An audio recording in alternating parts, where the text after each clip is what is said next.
Sarap ng buhay mo, ah. Oh, sige, ano pa?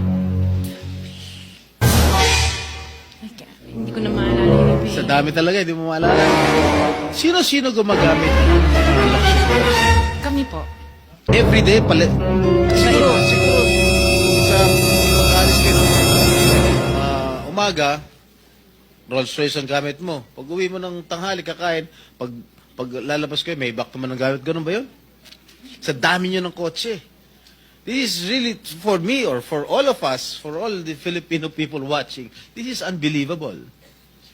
To have 28 or 40 luxury cars at your disposal. Ngayon lang ako nakarinig na isang tao o mag-asawa na ganito kadami ang kotse na mamahalin. Hindi na bali yung mga Fortuner, okay lang. Pero kayo, Rolls-Royce, Maybach, Mercedes-Benz, Bentley, Escalade, Range Rover, ilan? GMC, Suburban, G63, di ko na nga naintindihan yan eh. O sabi ni Senator Soto, tapos pera ng gobyerno. Ano ba? Nasaan ang konsyensya nyo, madam?